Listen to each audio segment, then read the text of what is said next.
Assalamualaikum warahmatullahi wabarakatuh. Selamat datang kembali di channel Muhammad Abdillah Academy. Pada kesempatan kali ini, saya akan berbagi ilmu ya atau pengetahuan berkenaan tentang potensi dan implementasi energi baru terbarukan di bandara.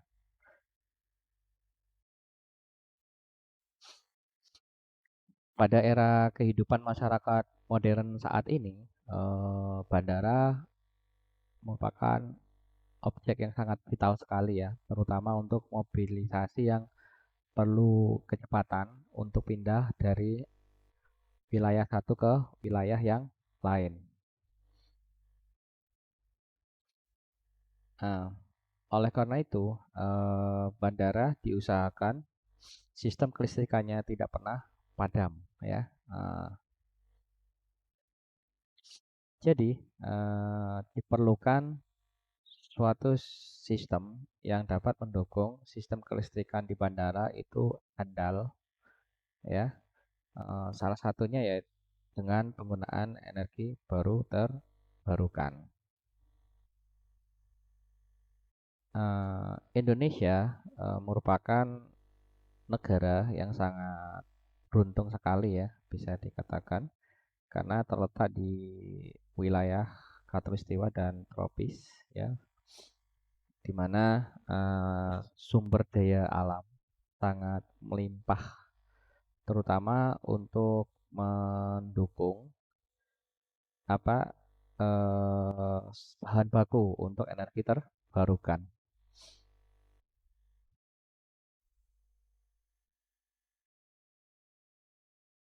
Nah, berdasarkan RUPTL ya, bauran energi nasional itu ditargetkan di Indonesia pada tahun 2025 itu untuk gas ya, di sini untuk gas ini 22,2% ya. Nah, jadi di sini untuk gasnya ini 22,2%, batu bara 54,4%. Nah, BBM 0,4%, sedangkan energi baru terbarukan ini sudah sebesar 23%. Nah, ini adalah bauran energi nasional ya. Yang melatar belakangi mengenai potensi dan implementasi energi terbarukan untuk bandara itu adalah karena apa? Industri penerbangan secara global itu bertanggung jawab atas 2% dari total emisi karbon dunia. Nah, aktivitas yang dikendalikan bandara itu juga menyumbang sekitar 2,3% dari total emisi industri penerbangan. Tingkat aktivitas perjalanan udara itu secara global juga diperkirakan akan tumbuh dari 2017 ya, dengan tingkat pertumbuhan rata-rata sekitar 3,5% per tahun dan dapat berlipat ganda menjadi 8,5 miliar penumpang ya pada 2037. Nah, yang keempat juga protokol Kyoto ya, yang harus kita adopsi ya pada saat pertemuan di Kyoto ya, pada saat itu para pimpinan negara ya, yakni Jepang tanggal 11 Desember 1997 dan akan mulai berlaku tanggal 16 Februari 2005 ya, mengenai komitmen untuk mengurangi emisi atau pengeluaran karbon dioksida. Nah, yang terakhir adalah Airport Council Internasional ya di Eropa, ya ini sekitar Juni 2019 ya, di sana menghasilkan sebuah komitmen untuk menghasilkan zero emission ya atau nol emisi karbon pada tahun 2050. Nah, kenapa harus energi baru terbarukan? Nah, yang pertama adalah karena apa? Peraturan Presiden nomor 4 tahun 2016, yakni pasal 14 tentang percepatan infrastruktur ketenaga listrikan, mengamanahkan bahwa pelaksanaan percepatan infrastruktur ketenaga listrikan itu harus mengutamakan pemanfaatan energi baru terbarukan. Ya. Yang kedua, pemerintah dan atau pemerintah daerah dapat memberikan dukungan berupa pemberian insentif fiskal, kemudahan perizinan dan non-perizinan, penetapan harga beli tenaga listrik dari masing-masing jenis sumber energi baru dan terbarukan, ya, pembentukan badan usaha tersendiri dalam rangka penyediaan tenaga listrik untuk dijual ke PT PLN atau Persero, ya, dan atau penyediaan subsidi. Nah, untuk strategi energi baru terbarukan itu sendiri dalam bauran energi kita mengacu pada peraturan pemerintah ya PP 79 2014 mengenai kebijakan energi nasional dan juga Perpres 22 ya. Jadi 2017 yakni Rencana Umum Energi Nasional ya. Yakni apa strateginya? Memaksimalkan penggunaan energi bersih atau terbarukan, meminimalkan penggunaan minyak bumi, mengoptimalkan pemanfaatan gas bumi dan energi baru, yakni yang keempat, menggunakan batu bara sebagai andalan pasokan energi nasional, memanfaatkan nuklir sebagai pilihan terakhir. Nah, ini ya strategi EBT dalam bauran energi ya. Nah, target nasional berkenaan dengan penurunan emisi gas rumah kaca ya. Jadi ada UU Undang-Undang Nomor 16 Tahun 2016 yakni tentang pengesahan Paris Agreement ya. Nah, ya, apa isinya? Sebuah komitmen dari Presiden Joko Widodo ya pada COP 21 Desember 2015 di Paris bahwa apa? Indonesia akan menurunkan emisi gas rumah kaca ya sebesar 29% dengan kemampuan sendiri dan mencapai 40% dengan bantuan dukungan internasional. Nah, ini ya, mengapa energi baru terbarukan di bandara? Karena apa? Di bandara itu sangat terdapat banyak sekali lahan-lahan kosong ya yang dapat dimanfaatkan untuk dipasang ya teknologi energi terbarukan. Sebagai contoh bisa wind turbine dan juga photovoltaic ya atau solar ya, pembangkit listrik tenaga solar ya.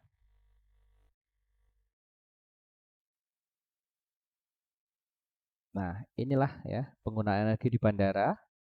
Yang pertama karena apa? Bandara itu adalah fasilitas yang mirip dengan kota kecil atau menengah, ya kan? Karena apa? Untuk bandara sendiri luasnya mungkin bisa satu desa ya, atau satu kelurahan. Nah, itu untuk bandara ya, jadi bisa dikatakan sebuah apa miniatur ya dari kota yang kecil atau menengah. Nah, untuk sistem bandara sendiri perlu listrik ya yang tinggi ya. Jadi kebutuhannya itu sangat tinggi sekali untuk mendukung aktivitas yang ada di bandara. Dan juga apa namanya? Bandara itu juga pusat kegiatan ekonomi regional ya dan juga penghubung yang sangat penting sekali ya. dalam jaringan transportasi regional, nasional maupun internasional. Ya, nah yang terakhir juga bandara itu harus menawarkan tingkat layanan dan membutuhkan penggunaan energi yang memastikan ya untuk memastikan operasi penerbangan itu aman dan efisien.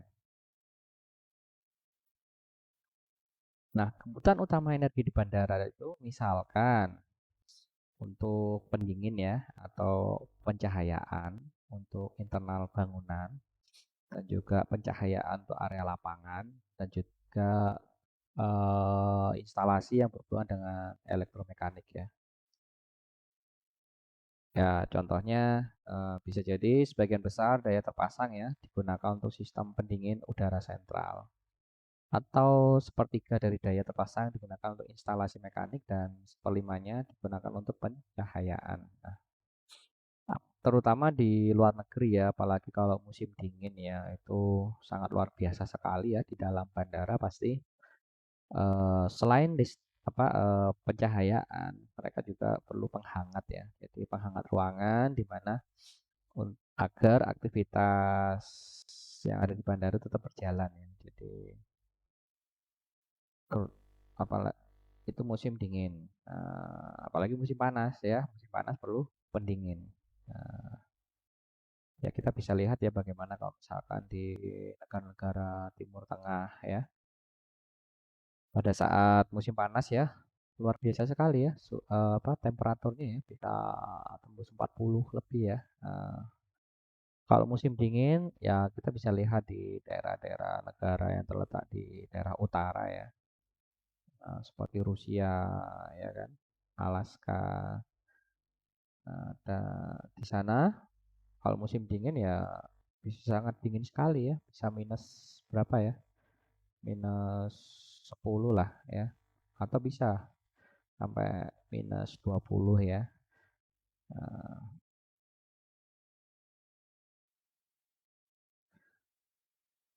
Nah, itulah mengapa data iklim itu sangat diperlukan untuk pendistribusian energi ya, untuk penerangan, pendinginan, pemanas. Nah, ya, di sini sangat penting sekali ya data iklim terutama untuk mengatur sistem manajemen energi di bandara tersebut ya. Ya, suhu udara pastinya akan mempengaruhi perhitungan pemanasan dan pendinginan ya. Radiasi matahari juga ya berhubungan dengan pemanas dan pendingin dan pencahayaan. Angin juga ya, pemanasan, pendinginan ya, dan juga perhitungan rugi-ruginya, misalkan ventilasi ya, selama musim dingin dan juga pendinginan selama musim panas. Dan juga kelembapan. Nah, itu kelembapan sangat penting sekali ya pada saat musim panas dan juga musim dingin ya.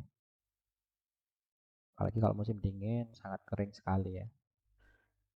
Nah, beberapa syarat yang dibutuhkan untuk analisis energi itu meliputi analisis energi terstruktur bangunan, ya, analisis kondisi ventilasi, analisis sinar matahari atau bayangan sepanjang tahun dan kondisi kenyamanan para penumpang. Ya, nah ini juga hal-hal yang perlu diperhatikan. Nah, untuk energi terbarukan sendiri untuk bandara itu sangat luar biasa sekali ya. Pertama ya keandalan operasional dan mitigasi resiko ya. Jadi ketika bandara terjadi pemadaman ya, kita bisa bayangkan kerugiannya. Bukan per jam ya, bisa per menit. Itu ya hitungannya. Bahkan per detik ya. Nah, yang kedua, kalau energi terbarukan sendiri secara umum ya, itu free ya bahan bakunya ya. Uh, Ya misalkan kayak seperti cahaya matahari kan Indonesia walaupun terdiri dari dua musim ya, musim panas dan musim hujan, tapi matahari masih bersinar ya. Bahkan musim hujan pun matahari masih lebih banyak bersinar dari 1 hari atau 2 hari. Beda dengan negara-negara yang musim dingin ya di Eropa, daerah utara, apalagi kalau musim dingin, bahkan bisa beberapa bulan tidak ada matahari ya. Nah, dan juga energi yang dihasilkan ini ramah lingkungan ya. Minimal netral lah ya, tidak ada karbon. Jadi apa namanya bebas emisi. Nah, yang keempat ya sumber energinya lokal. Jadi kita nggak perlu impor ya. Seperti Indonesia ini potensi sumber energi baru ini sangat banyak ya.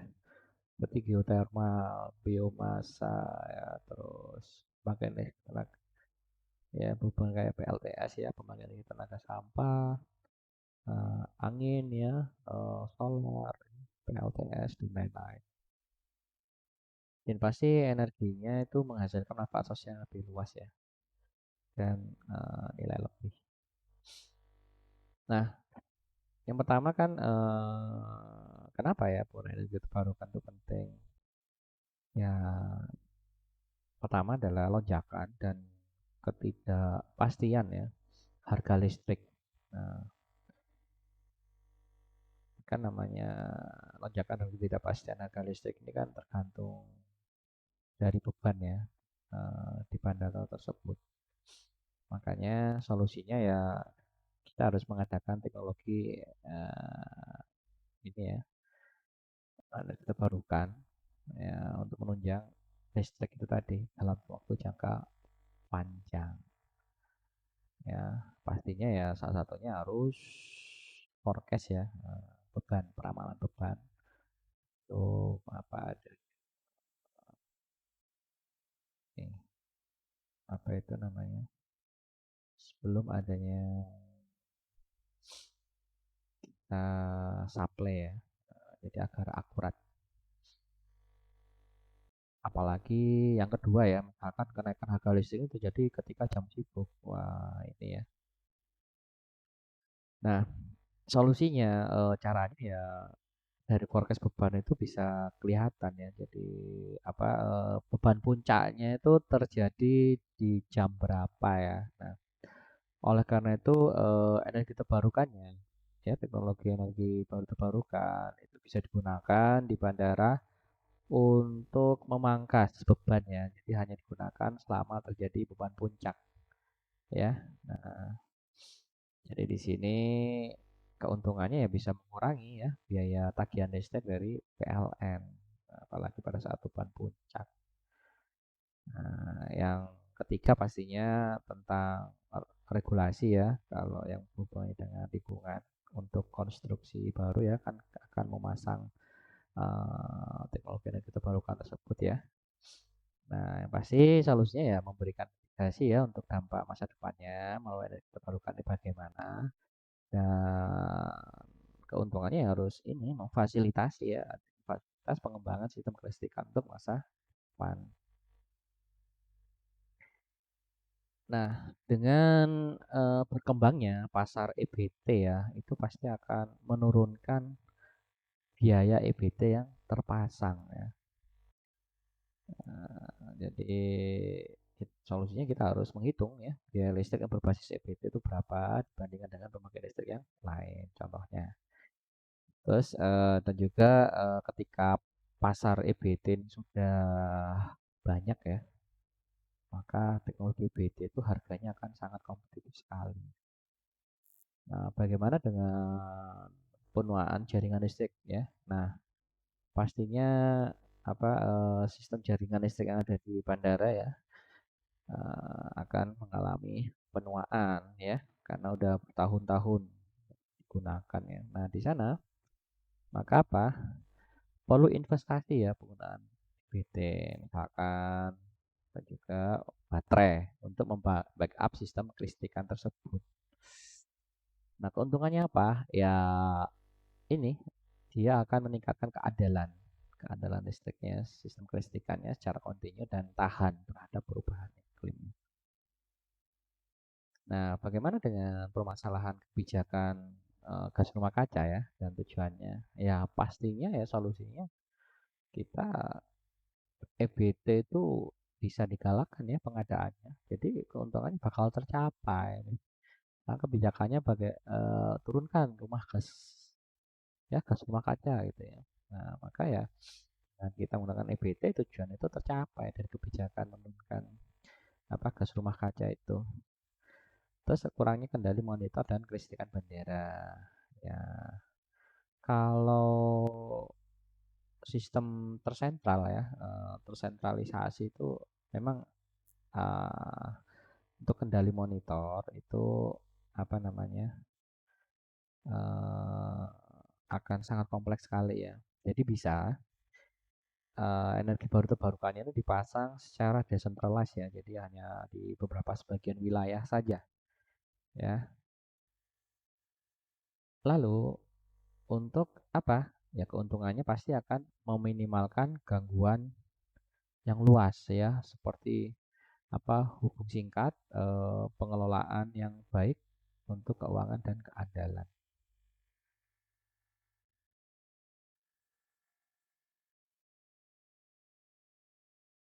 Berikut ini adalah apa potensi energi baru terbarukan di Indonesia ya.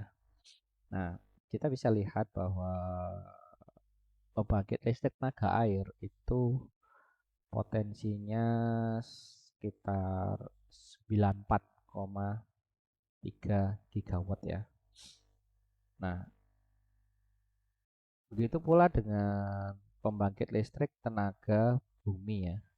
Nah, pembangkit listrik tenaga bumi ini diperlukan sekitar 28,5 gigawatt ya. Potensinya itu sangat besar sekali ya. Untuk bioenergi ya, PLT Bio itu ada 32,6 gigawatt. Untuk BBN itu 200.000 pph ya. Nah, bagaimana dengan pembangkit listrik tenaga surya? Nah, potensinya pembangkit listrik tenaga surya itu bisa sampai 207,8 gigawatt peak ya. Nah, sedangkan untuk Bayu itu sekitar 60,6 gigawatt. Nah, untuk pembangkit listrik tenaga laut sendiri itu ada sekitar 17,9 gigawatt. Nah, ini dari sumbernya Ditjen EBTKE ya tahun 2018. Nah, ini hanya sebagian contoh perbandingan antara teknologi non-renewable dan renewable ya. Jadi teknologi yang bukan termasuk apa distributed generation ya pembangkit listrik kecil tersebar dan ini berbasis energi baru terbarukan ya. Nah,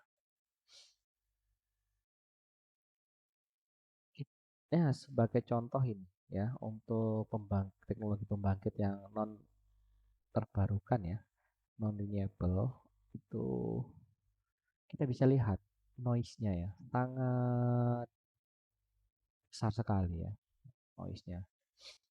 Beda dengan yang berbasis energi terbarukan ya. Untuk PV itu tanpa noise, nggak ada gangguan sama sekali ya. Kalau wind turbine masih tetap ada tapi rendah karena apa ya berhubungan dengan ini ya apa putaran blade-nya ya bilahnya ya. Nah, hydro itu mungkin tidak ada ya noise-nya ya hydro ya karena berbasis air ya. Nah, bagaimana apa availability-nya? Kalau yang non renewable itu ya antara 90 sampai 98% ya. Nah, kalau fuel cell itu lebih dari 95% ya. Nah, ini Pak, kalau untuk yang energi terbarukan ya, misalkan fuel cell lebih baik dari 95% ya. Nah, tapi PV, wind, hydro, nah ini tergantung dari sumbernya ya. PV pasti tergantung dari sumber mataharinya ya. Wind ya tergantung dari kecepatan angin, sumber kecepatan anginnya ya. Nah, kalau hydro ya tergantung ketinggian air, debit air lah ya yang mengalir itu ya. Nah, untuk kapasitasnya kalau yang non renewable diesel itu cuma 20 kW sampai 10 megawatt ya. Gas 50 kW sampai 5 megawatt. Nah, gas turbin sekitar 1 sampai 20 megawatt. Mikroturbin itu sekitar 30 sampai 250 kW ya. Fuel cell 50 kW hingga 1 megawatt. Nah, untuk PV sendiri itu bisa 1 sampai 20 kW ya. Wind kalau yang berbasis renewable tadi ya, kalau wind 0,2 sampai 3 megawatt. Nah, kalau hydro ada dua ya, misalkan yang kecil small itu sekitar 100 kW hingga 100 mega. Nah, sedangkan yang micro itu 25 kW ya hingga 1 megawatt. Bagaimana dengan efisiensi ya? Efisiensi kalau diesel itu 36 sampai 43, kalau gas itu 28 hingga 43, 42 ya. Nah, untuk gas turbin itu sekitar 21 sampai 40, mikroturbin 25 sampai 30, fuel cell 35 hingga 60.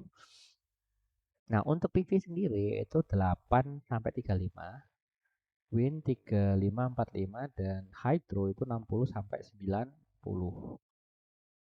Nah, bagaimana dengan fuel pressure-nya? Fuel pressure-nya itu kalau ini ya non renewable itu masih ada ya.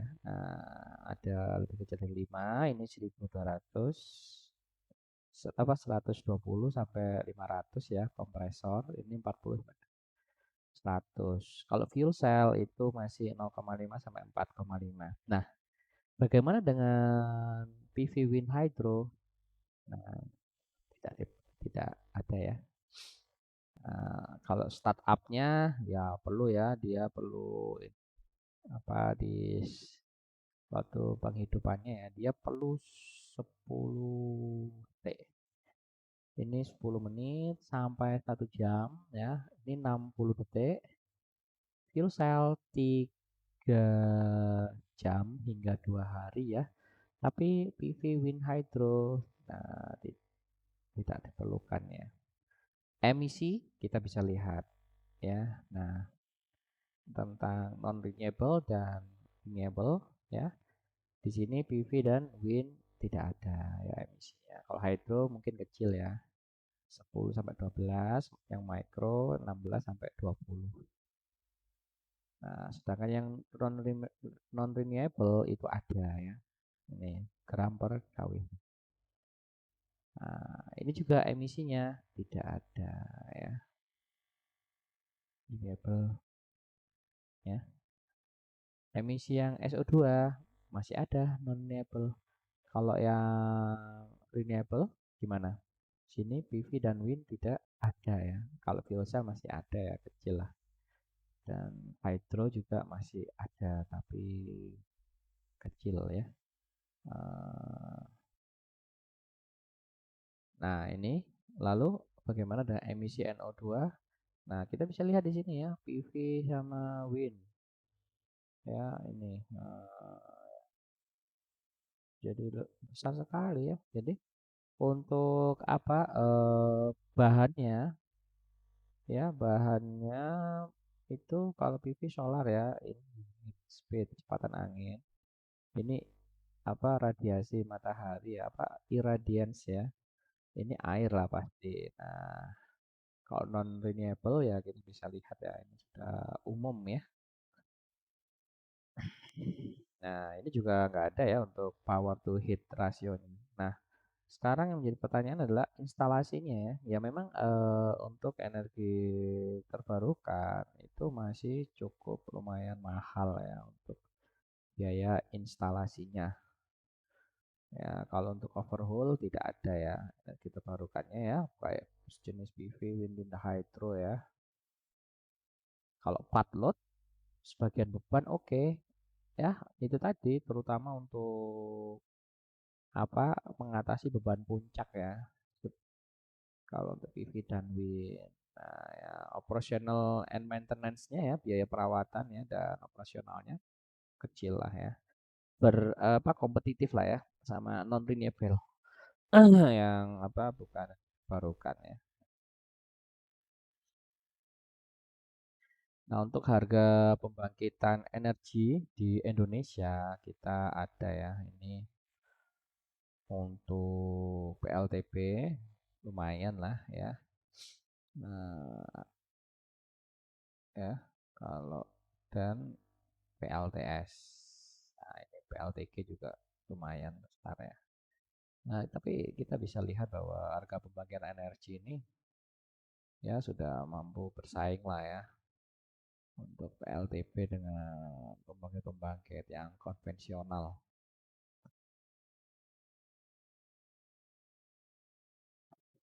Jadi kalau di Indonesia itu PLTS dalam skala besar itu bisa menjadi salah satu solusi ya yang menjanjikan untuk menunjang sistem kelistrikan di bandara. Ya, dari tabel tadi dibandingkan dengan sumber energi listrik yang lain ya. Nah, LTS ini menghasilkan sedikit ya CO2 ya, yang mungkin hanya dari pembuatan apa panelnya, pengangkutan, pemasangan, pembersihan dan lain-lain. Dan juga panel PV itu hanya memerlukan sedikit perawatan ya dan bisa tahan hingga 20 tahun atau lebih serta dapat di recycle ya, didaur ulang. Nah, jadi kenapa PLTS itu bisa menjadi solusi energi terbarukan untuk bandara karena bandara memiliki banyak bangunan ya, dan juga lahan tersedia untuk panel PV.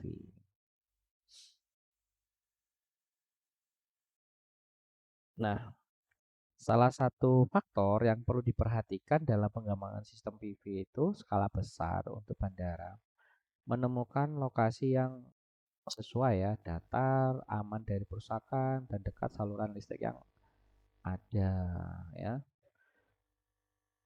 Dan bahkan penggunaan PLTS itu dapat memotong biaya operasional, yaitu tadi yang seperti dijelaskan sebelumnya ketika digunakan untuk beban puncak ya dan lain-lain. Dan bisa mengurangi gas rumah kaca dan juga bisa mencapai ya, dapat dikatakan mencapai tujuan energi terbarukan secara nasional ya.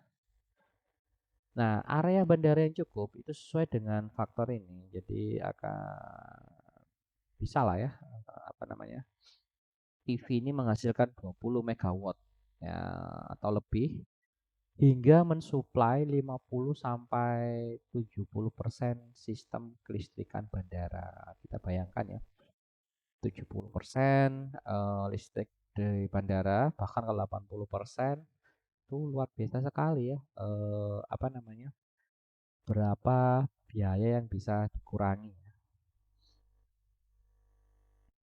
Nah, untuk kriteria pemilihan lokasi ya, pemasangannya ya. Jadi ya yang pasti kriterianya ketersediaan sumber matahari ya. Jadi ini sangat berpengaruh sekali ya di daerah bandara itu ya. Nah, apakah bandara ini terletak di perkotaan banyak apa terhalang oleh gedung pencakar langit atau ada juga yang apa lahannya sangat luas sekali ya, tapi pohon-pohonnya tinggi juga ya. Nah, itu bisa mengalami bayangan ya atau shading.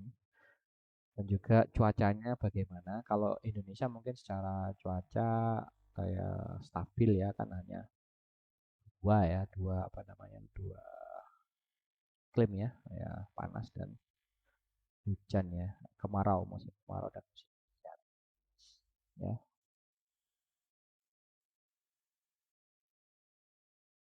Nah, untuk ketersediaan sumber energi matahari itu kita bisa ya biasanya mengukur menggunakan apa namanya GHI ya, atau Global Horizontal Irradiance ya. Nah, yang kedua juga bagaimana efisiensi konversi modul surya ini ya, itu sangat tergantung dari tingkat radiasi dan juga suhu modulnya ya. Nah, nomor dua ini pernah suatu kali musim dingin saya naik ke gedung ya, di mana waktu kuliah dulu S3 di sana kita ngukur suhu modul PV ya di lantai 4. Nah, dan itu apa modul PLTS-nya ya itu banyak tertumpuk salju. Nah, dihitung sekitar -5 ya, suhu modulnya itu.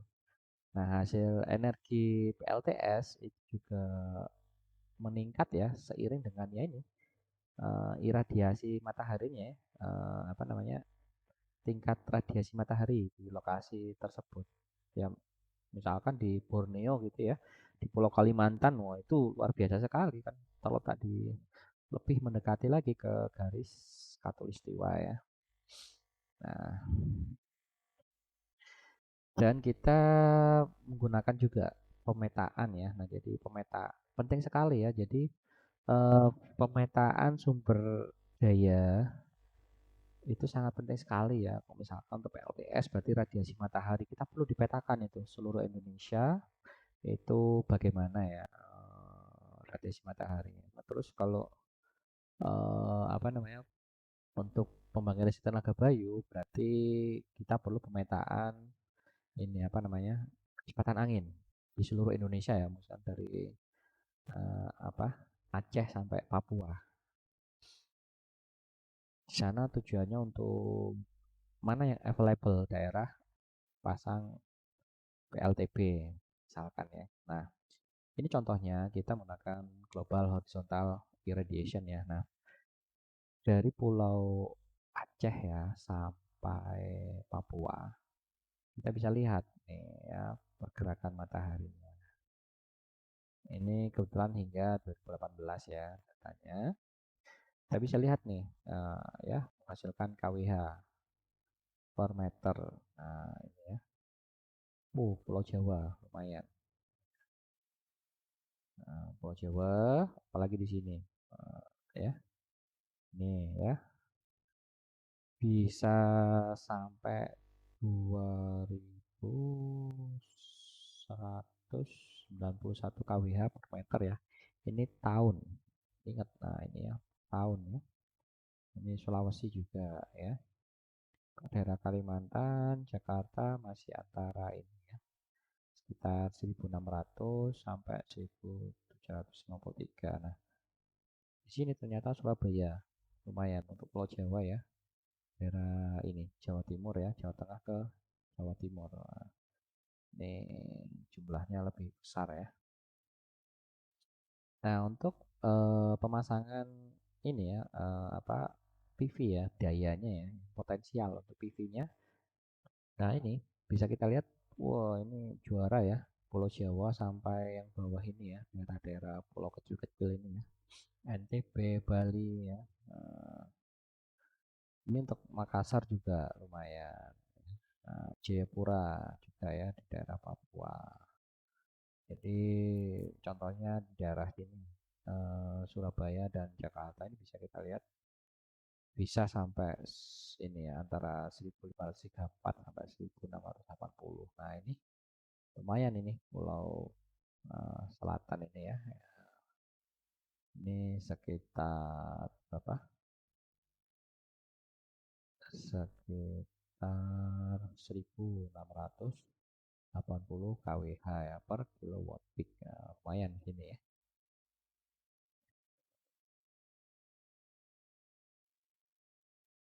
Nah, ini eh shading ya. Jadi shading itu atau bayangan ya, itu sangat pengaruh sekali kepada apa keluaran daya PV. Makanya untuk penempatan modul PV itu yang akurat sangat penting ya. Yaitu tadi untuk mengurangi adanya shading ya, bayangan terhadap modul PV-nya ya. Nah, Dan juga shading itu bisa jadi dari susunan PV array-nya ya.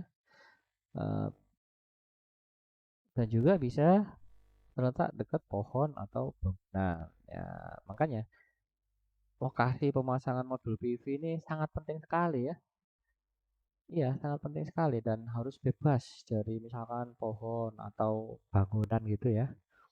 Nah, ya bisa jadi ya saya bayangan-bayangan itu ya karena adanya konstruksi dari bangunan atau tumbuhan ya. Tumbuh-tumbuhan itu yang di sekitar pemasangan modul. Mungkin misalkan modulnya udah dipasang PV-nya ya, tapi di situ ada beberapa pohon ya. Ternyata beberapa tahun ke depan dia sudah apa namanya? Tumbuh ya pohonnya itu. Nah, tambah tinggi, tinggi sekali dan menciptakan sebuah bayangan tadi. Makanya dalam pemasangan PV kalau misalkan lokasi ya, lokasinya maka dipasang itu sangat sulit sekali ya kita mencari yang tanpa adanya efek shading itu ya. Maka ya gimana caranya perlu dilakukan oleh engineer-nya ya. Ini shading harus minimal intinya ya. Maupun parsial nggak apa-apa ya. Karena ya itu tadi apa partial shading itu sangat berpengaruh sekali ya terhadap output dari PV. Nah, ini contohnya ya. Ini contohnya yang gambar A ya. Ini karena bangunan ya. Jadi ini PV bisa dilihat ya kalau ini bangunan ya, bukan apa tumbuh-tumbuhan. Nah, ini partial shading. Ini sudah kena bayangan, ini sudah drop ya, udah jatuh gayanya ya keluaran dari PV ini tadi. Ini juga, nah ya kita bisa lihat, ini kan dari susunan-susunan panel surya banyak ya. Nah ini kita bersama, ini namanya apa? Akibat dari penyusunan PV ini tadi, akhirnya ini ada shading ya. Nah ini shading, jadi ini bayangannya ini terkena dari konstruksi ini panel di depannya ini sama ya. Jadi ini perlu pertimbangan khusus ya, bagaimana untuk meminimalkan efek shading ini tadi. Nah, dan juga ini, bagaimana kalau kena debu? Wow, ini kotor sekali ya, nggak pernah di apa namanya dibersihkan ya. Pastinya kalau ada debu-debu seperti ini ya, ini apa namanya efisiensi dari modul PV ini sendiri berkurang ya. Jadi sangat tinggi sekali ya efisiensinya itu turun ya ketika kotor ya. Misalkan ada contohnya PLTS sebesar 20 kilowatt peak di India Selatan. Itu bisa mengalami peningkatan produksi energi setelah pembersihan array PV sekitar 2% ya. 2% saja loh. Ya, jadi ya ini nih bisa pemasangan PV ya harus dilihat ya. Misalkan di sana dekat banget nggak dengan lalu lintas kendaraan ya. Badai debu kalau di Timur Tengah pasti ya badai debu ini luar biasa sekali ya. Atau area burung, apakah di sana banyak burung-burung yang bertengger ya. Nah, jadi harus diperhatikan ya. Ini contoh di pemasangan di gedung nih. Nah, aspek cuaca ya. Jadi aspek cuaca itu sangat penting sekali ya. Kayak kondisi cuaca yang lokasi pemasangan PV itu dapat mempengaruhi keluaran energi dari PLTS. Kalau di Indonesia sih ya mungkin musim hujan ya. Nah, pada saat musim hujan itu yang menjadi tantangan. Kalau di luar negeri ya musim dingin ya, musim salju. Ya, jadi kondisi iklim ini sangat penting sekali ya untuk pemasangan PLTS dan juga kinerja ya dari modul PV itu pengaruh dari iradiasi matahari, suhu dan shading dan juga faktor lainnya ya. Nah, ini sangat penting sekali ya. Oleh karena itu Misalkan faktor utama pengaruh efisiensi konversi adalah suhu modul, radiasi, dan kecepatan angin. Nah, ini bisa kita forecast ya, misalnya kita forecast apa namanya iradiasi matahari. Nah, ini kita bisa ya inputnya apa aja, maksudnya variabel apa saja yang mempengaruhi radiasi matahari tersebut ya.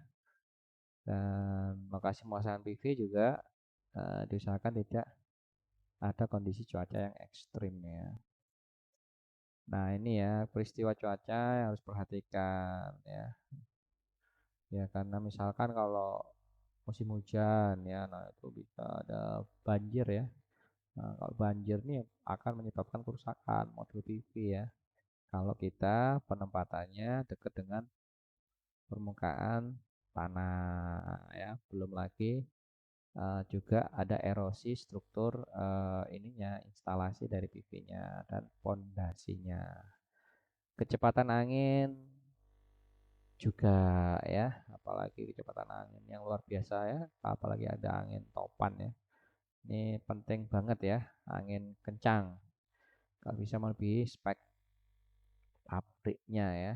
Nah, jadi apalagi kalau di apa dekat landasan pacu. Wah, landasan pacu itu kan pesawat mau take off ya. Nah, itu perlu konstruksi yang sangat-sangat kuat sekali ya untuk pemasangan PV ini.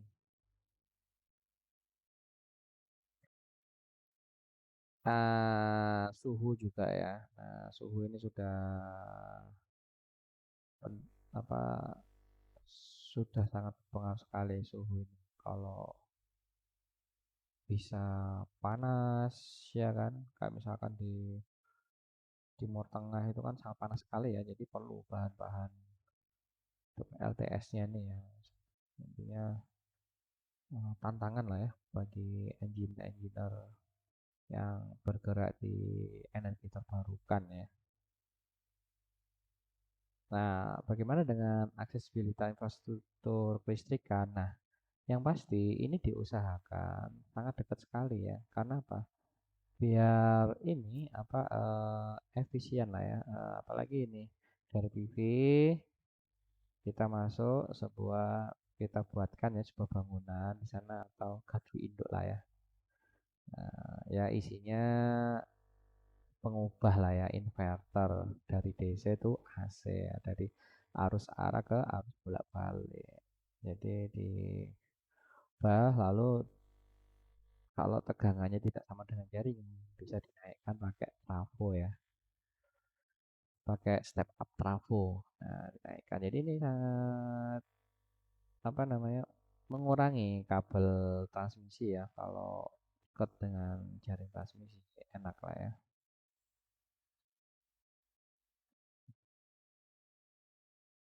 Nah, ini contohnya pemasangan sistem PV di bandara. Ini bisa di sekitar area ini ya, parkir pesawat. Kan pesawatnya pada parkir ya. Contohnya ini di Dublin ya, di mana? Jerman. Nah, kalau yang berikutnya ini juga masih di Jerman ya. Kita bisa lihat ini di dekat landasan pacu ya. Nah, kalau di dekat landasan pacu itu memang tadi bagaimana dijelaskan ya perlu konstruksi yang sangat kuat sekali ya karena pesawat mau take off ya, off dan landing. Dan juga karena ini areanya sangat terbuka sekali, ya sistem proteksinya perlu diperhatikan ya. Misalkan sistem pengaman petirnya ya. Nah, kita lihat ini modulnya luas sekali ya. Tinggal kita perhitungkan sistem pengaman petirnya ya. Kalau misalkan setiap modul mahal sekali ya, apa proteksinya ya. Yuk dihitung saja, misalkan ini apa satu sistem pengaman petirnya itu mampu melindungi radius berapa sentimeter, berapa meter ya. Nah, jadi seperti apa ya bertahap gitu ya. Jadi misalkan ini 2 meter, 2 meter ya. Nah, itu untuk melindungi kerusakan PV ini karena sambaran petir. Nah, ini contohnya pemasangan sistem PV dipasang di mana? Di parkir ya. Nah, jadi bandara mereka mengkonstruksi ulang atau jika sistem parkirnya sudah ada apa ini bangunan-bangunannya ya, apa ini atap untuk melindungi kendaraan tinggal dipasangnya di atasnya ya. Nah, di sini juga dipasang di atas gedung ya yang ada di bandara. Nah, ya. Nah, ini juga ya lokasi yang sangat potensial sekali ya. Ya, bandara itu kan sangat luas sekali, jadi banyak lahan yang bisa dimanfaatkan. Pasang PV ya. Nah, ini contohnya ya. Nah, ya mungkin kemiringannya ini adalah untuk mengurangi efek shading ya misalkan ini agar tidak terkena bayangan dari depan. Nah, tapi yang paling diperhatikan bahwa apa?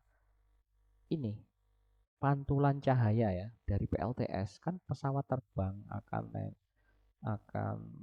landing ya. Nah, itu bahaya kena ini ya. Efek glare ya atau pantulan cahaya matahari ini sangat penting diperhatikan kalau di bandara kan akan pengaruhi apa para pilot ya di bandara ketika akan landing ya karena bisa silau ya. Nah, ini harus dianalisis. Terus dicarikan bagaimana prediksinya ya. Jadi yang pertama kita harus mengembangkan prediksi untuk ini tingkat silau ya atau glare efek ya ini. Lalu bisa juga kita menggunakan bahan-bahannya ya untuk mengurangi efek ini tadi pantulan. Nah, untuk PLTS atap kita tahu ya ada permen SDM.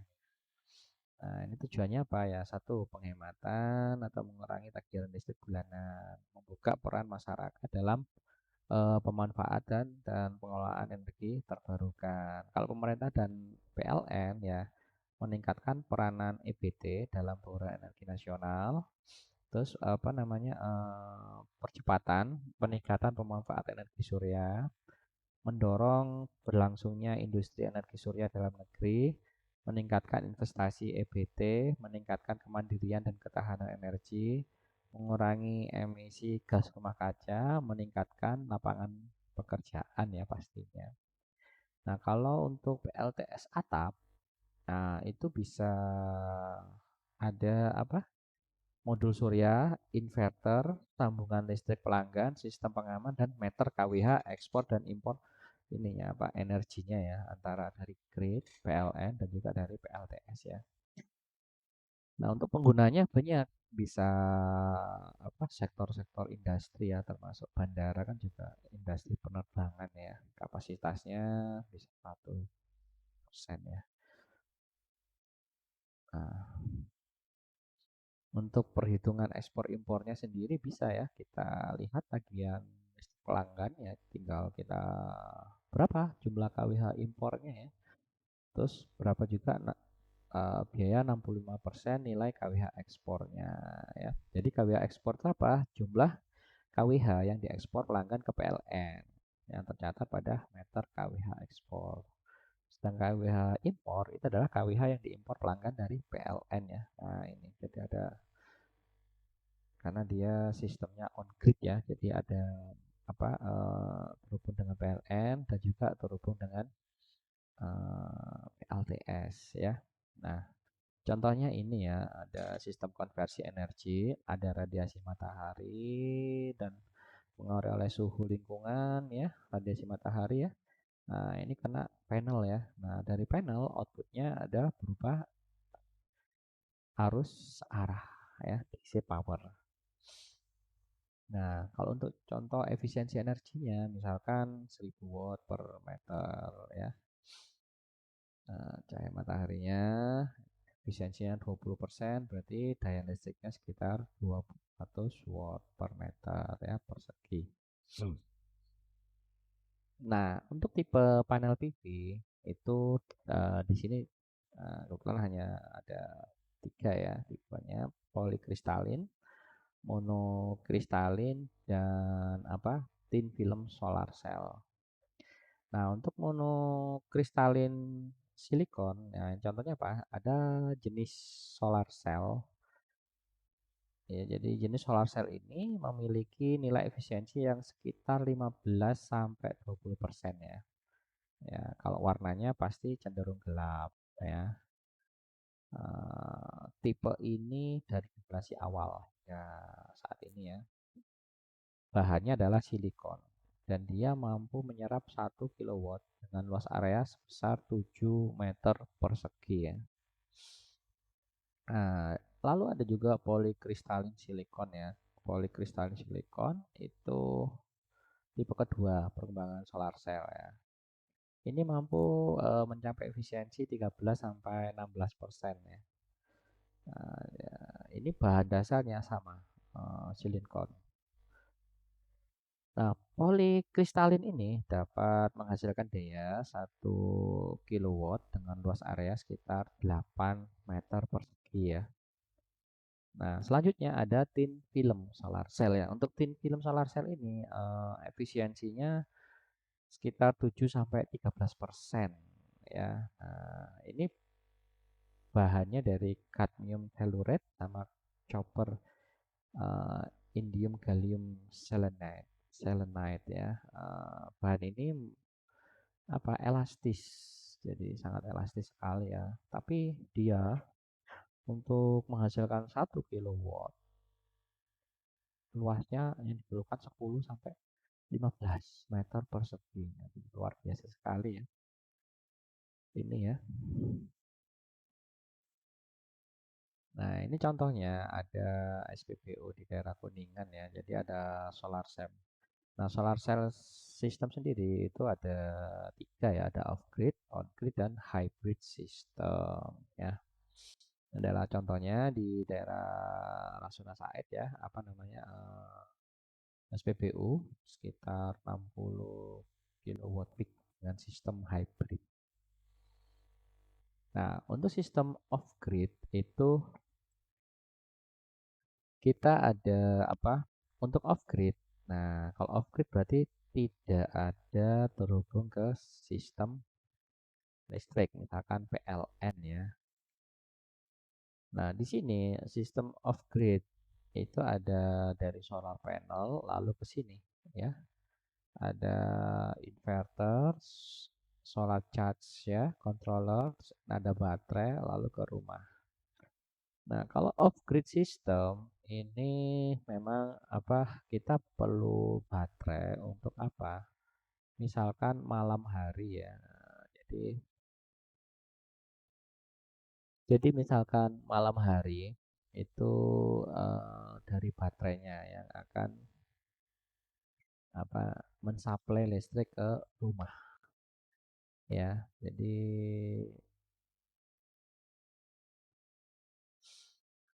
harus minimal jumlah panel suryanya itu bisa 4 kali lipat ya kalau off grid ya karena kita perlu cas baterai ya misalkan 75% itu daya yang dihasilkan dari untuk ngisi baterai ya, untuk malam hari ya. Nah, seperti itu. Jadi kalau penghematan sangat hemat sekali ya sistem off grid ini ya, tapi investasi awalnya bakal besar dan juga rentan ya mengalami ya problem lah ya masalah kalau cuacanya berubah-ubah ya. Tapi kalau Indonesia mungkin agak stabil ya untuk iklim atau cuaca ya. Nah, kalau untuk on green itu kita ada apa solar panel lalu inverter. Nah, di sini ada meteran. Nah, makanya di sini ada dari PLN dan juga dari apa namanya dari DC ya. Nah, ini on grid ini contohnya ya. Ada PV, terus ada apa namanya listrik PLN. Nah, di sini ada meterannya ya. Nah, di di sini ada main switch-nya, solar supply-nya, ini switch board-nya, di inverternya. Jadi inilah yang akan mensuplai ya. Jadi ada dua dari PV dan dari PLN contohnya. Nah, ini contohnya sistem di Hong Kong ya.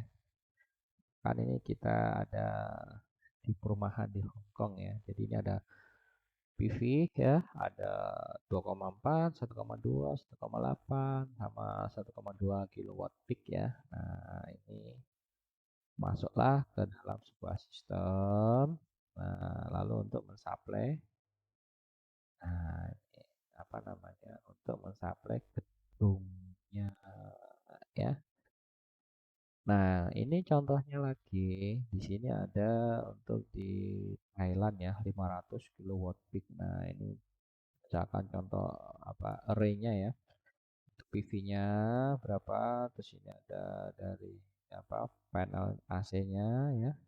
Nah, ini adalah suatu konstruksinya untuk masuk ya. Nah, ini baru dari sini ya. 22 kilowatt ke 400 volt ya. Jadi ini salah satu konstruksi apa namanya 500 kWp grid ya, power system yang digunakan di Thailand.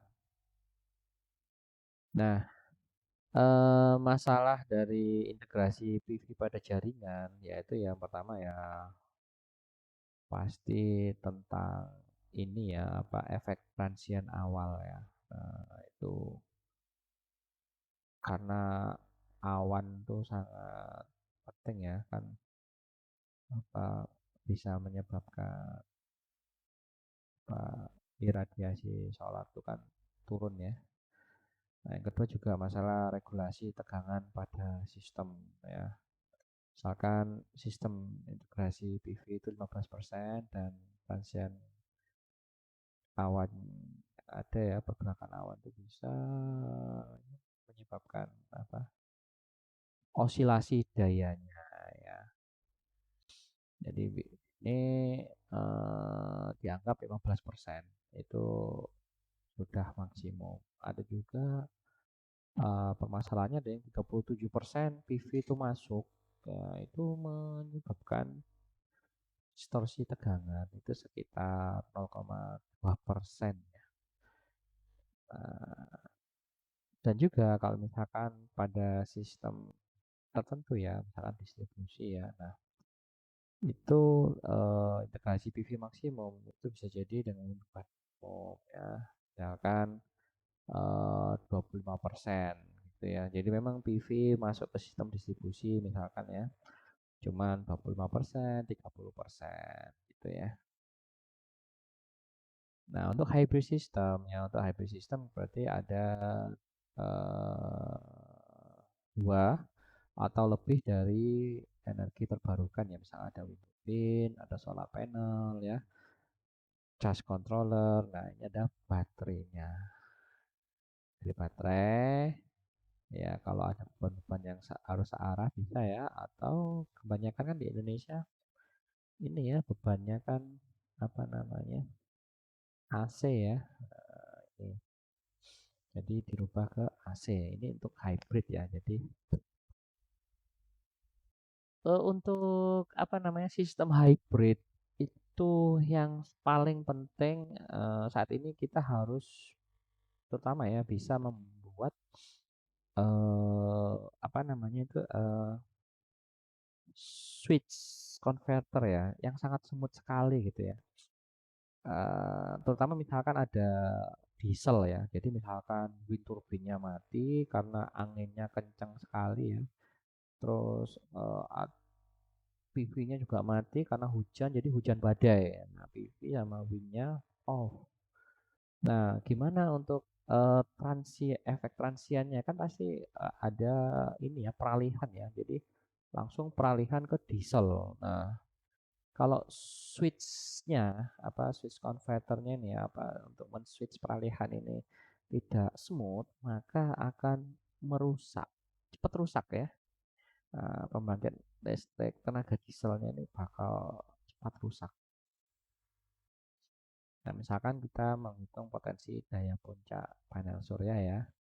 Nah, kita ada Indonesia kita anggap sekitar 1000 watt lah ya per meter persegi. Nah, lalu ya tinggal kita hitung berapa sih luas penempatan panel suryanya dan juga efisiensi modul suryanya itu apa ya. Terus kita juga harus menghitung potensi energi selama 1 tahun ya, di mana energi yang dihasilkan dari panel surya dalam setahun itu ya harus tinggal berapa total ya daya energi terbarukan dan lama penyinaran matahari. Ya, ini selama 24 jam, selama 365 hari ya. Nah, untuk menghitung lama penyinaran matahari dalam sehari yaitu ada radiasi mataharinya berapa terus dibagi dengan intensitas mataharinya berapa. Misalkan di sini 1 kilowatt ya per meter persegi contohnya. Nah, untuk potensi pengurangan gas karbonnya itu ada juga ya dari berapa total dari energi terbarukan yang dibangkitkan kali berat karbonnya ya yang akan dikurangi. Nah, ini contohnya potensi energi matahari pada Bandara Soekarno-Hatta ya. Kita koordinatnya seperti ini ya. 6,7, 7, S ya. Ini garis lintang dan bujur ya.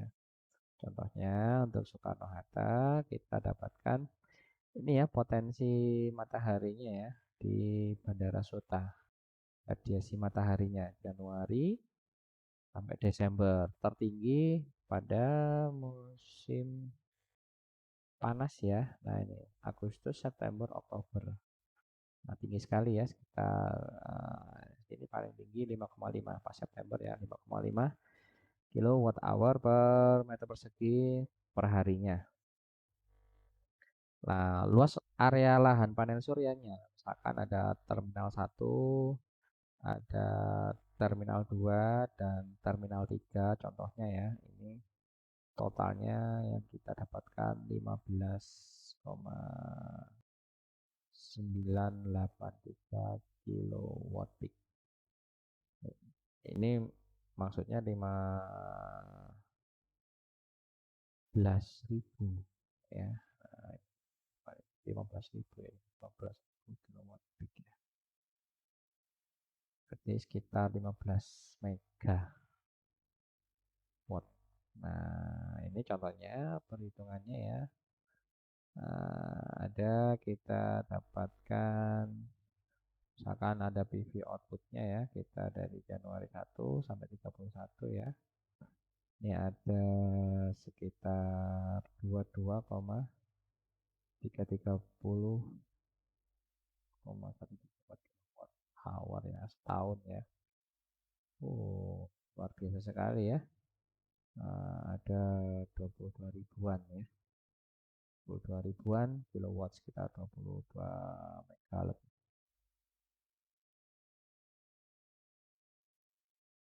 Nah, emisi yang dihemat bisa ini 20.000 ya. Menggunakan samanya tadi yang di depan, kita dapatkan 20.000 kilogram per tahun. Luar biasa sekali ya masa karbonnya yang dihemat. Nah, ini contohnya ketika misalkan suatu bandara itu terletak di daerah perairan. Misalkan daerah mana, misalkan Hong Kong ya, Hong Kong itu dekat perairan atau di sana ada dekat danau dan lain-lain ya.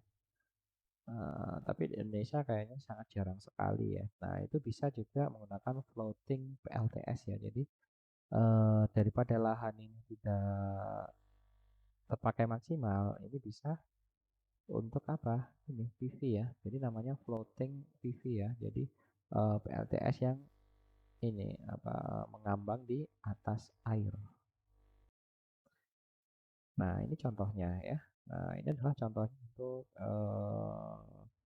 floating PV ya. Ada floating PV. Jadi bagaimana konstruksinya sangat kuat sekali ya. Dan juga ada jalur untuk apa kita, misalkan untuk apa membersihkan PV-PV-nya ini. Oke, thank you. Nah, sampai di sini tentang apa ilmu potensi dan implementasi energi terbarukan di bandara ya. Sampai jumpa sobat semuanya di channel Muhammad Abdil Academy. See you. Assalamualaikum warahmatullahi wabarakatuh.